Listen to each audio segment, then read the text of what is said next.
પ્રિય રસિકજનો, જય શ્રી કૃષ્ણ। આપણા શ્રી ઠાકોરજી આપણા હૃદય મંદિરના દ્વાર ખટખટાવી રહ્યા છે। એટલે તો ભગવદીઓએ ગાયું છે, ખાतिर કરલે નહીં ગુજરિયા રસિયા ઠાડો તેરે દ્વાર।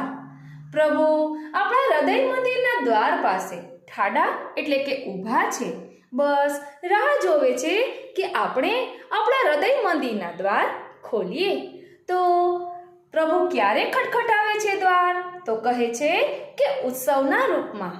આ બધા જે ઉત્સવો આવે છે ને, ત્યારે પ્રભુ તત્પર થઈને આપણા હૃદય મંદિરના દ્વાર પર ઠાડા છે કે એવો કોઈ એક તો ઉત્સવ હશે ને કે જે મારા વૈષ્ણવને, મારા ભક્તોને ખૂબ જ પ્રિય હશે અને તે આનંદમાં તન્મય થઈ જશે।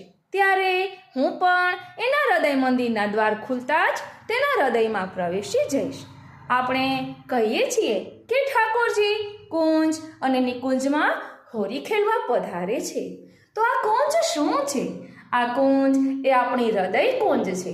પહેલા હૃદય કુંજના દ્વાર ખોલીએ એમ કરતાં કરતાં પ્રભુ નિકુંજમાં પધારશે। તો આ નિકુંજ કઈ છે?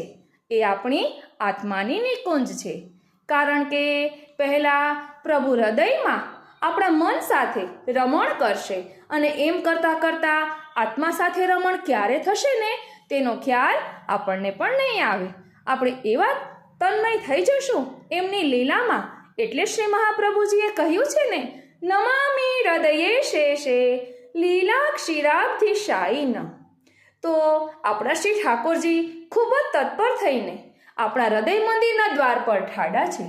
તો આપણે પણ આ હૃદય મંદિરના દ્વાર ખોલીએ અને પ્રભુને આપણા હૃદયરૂપી મંદિરમાં પધરાવીએ।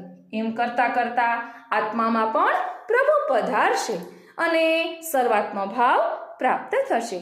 એટલે જ ભગવદીઓ કહે છે, ખાतिर કરલે નહીં ગુજરિયા રસિયા ઠાડો તેરે દ્વાર। બોલો હરિ કે રસિયા કી જય। જય શ્રી કૃષ્ણ।